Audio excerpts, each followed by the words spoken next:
It's tax season, right? Are you feeling a little stressed because it's tax season? Are you wondering what can you do to reduce your stress, to have a pain-free tax time? Are you wondering, is there just one more strategy you could use to lower your taxes? You see, a lot of times business owners wait until now to think about their taxes. And so they're stressed out, they're worried, and they're like, I don't know how much I'm going to have to pay the IRS. Well, in today's episode, I'm going to provide you with 4 strategies that will help you have a stress free, pain free tax season. And the 5th strategy, you can actually implement it right now to reduce your taxes. This is an episode you don't want to miss. So stay tuned. Welcome to the Say Yes to Profit Show. I am Octavia Conner, a CFO who helps service-based entrepreneurs implement the financial systems, strategies, and solutions to increase cash flow, reduce taxes, generate wealth, and say yes to profits. Say Yes to Profits is a full-service accounting firm based in Atlanta, Georgia, but we service clients nationwide. Again, welcome to the Say Yes to Profits Show.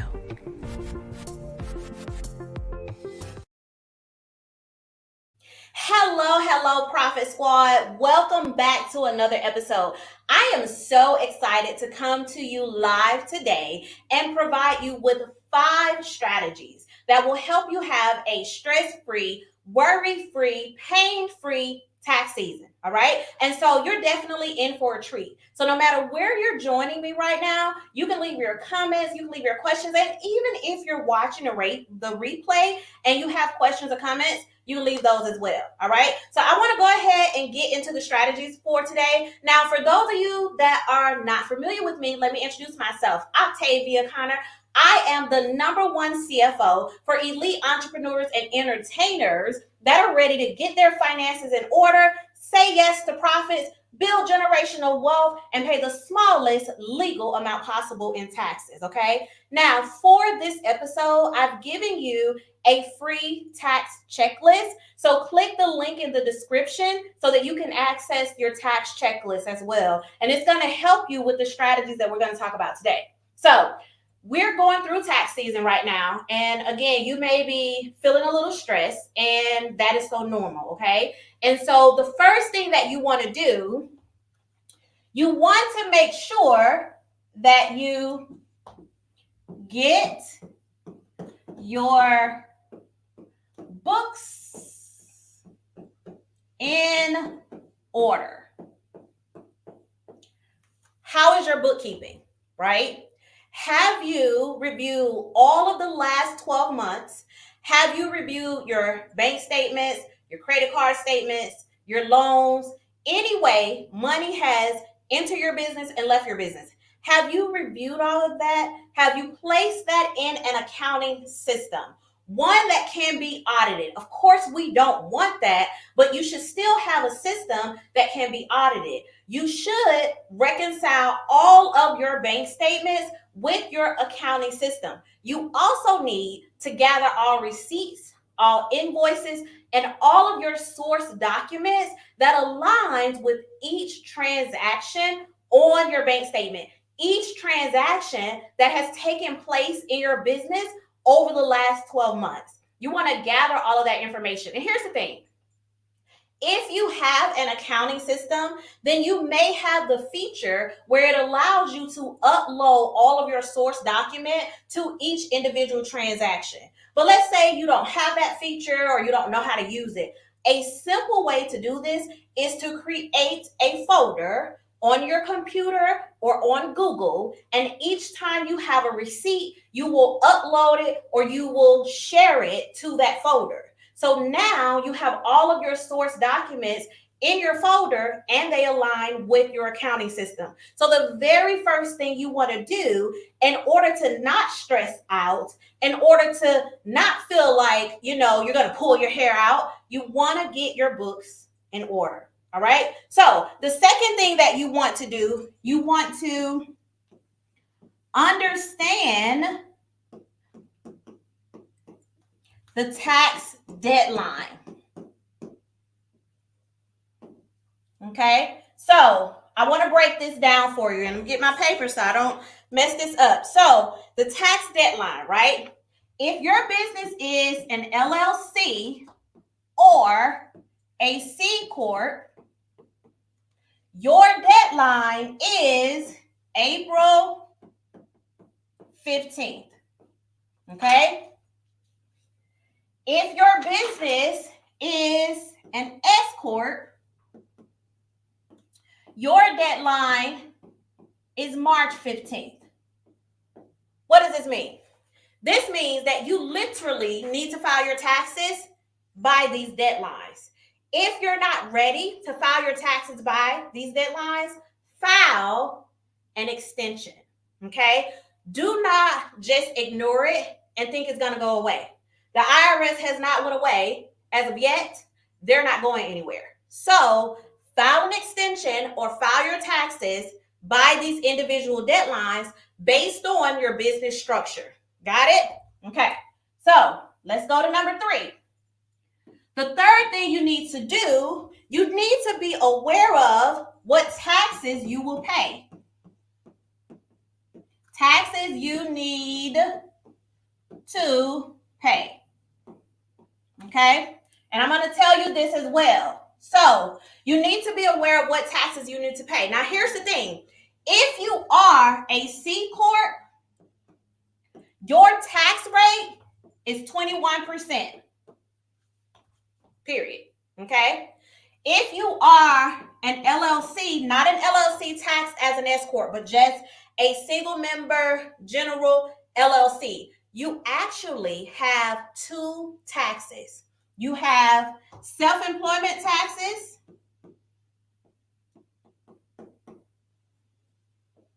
of 15.3%. Okay? You also have income taxes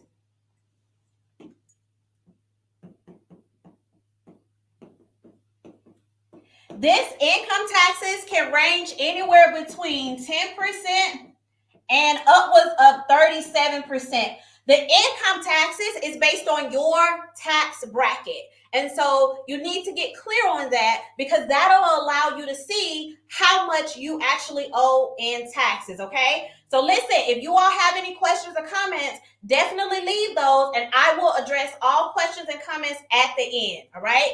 So I'm not done. We're still talking about what taxes you need to pay. Now, if you are an S Corp, you actually avoid this 15.3%, okay? Because taxes are not levied at the corporate level if you are an S Corp. So you avoid the 15.3%, but if you are 100% owner of your S corporation and your company has a net profit of $40,000, for example, that $40,000, you're going to see that on your K1. You're going to take that K1 and you're going to file your personal tax return. And then based on your tax bracket on the personal side will determine how much you actually owe in taxes, okay? This is why you want to do tax planning and tax strategy, because a lot of times you get to the end of the year and you have this huge tax bill that you could have possibly legally and ethically avoided, right? You could have possibly reduced your taxes to a smaller amount if you would have been proactive instead of reactive, okay? And when you have a huge tax bill, I can't tell y'all the number of people that will come around this time and they want tax strategists such as myself to perform a miracle. I can't perform a miracle on something that you did not do throughout the year. Really, there's only a couple of things that you have left that could possibly help you. And one of those, I'm going to talk about it in just a second. And so you want to make sure that you're proactive. And now is the time to not only prepare last year's taxes, but now is the time to hire a tax strategist and do tax planning so that you have a plan throughout the year that as your business grows, you're able to still pay the smallest legal amount possible in taxes, okay? So I could talk about that all day long, but hopefully you all get the picture. If you look at your tax bill this year and you're like, OMG, where am I going to get this money from? Or why do I owe this amount of money? If you have any of those questions for yourself, this is a clear, or that is a clear indication that you need to be proactive with doing tax strategy and tax planning. All right. All right. So I'm going to go on. So that was number 3. So number 4 is hire an accountant.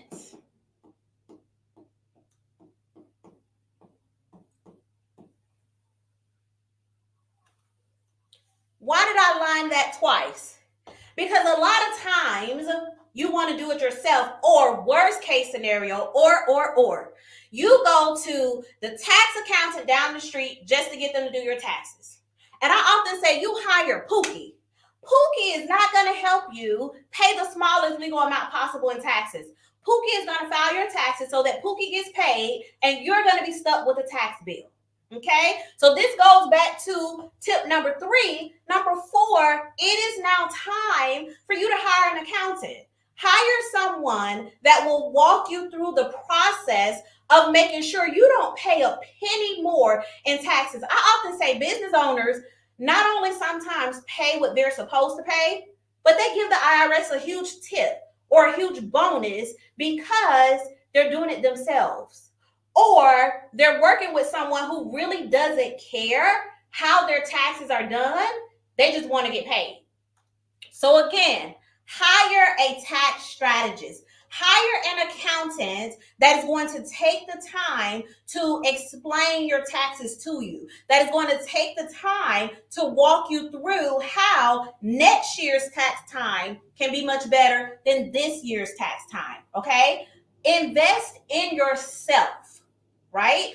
If you are a business owner and you're earning multi-6 figures, 7 figures, 8 figures, if you don't do this right, you will have a 5-figure or 6-figure tax bill when you could have saved tremendously. It is said by the IRS that the average small business owner overpay in taxes by $11,000. Now, whether you are a 6, 7, or 8-figure business owner, what could you do with an extra $11,000?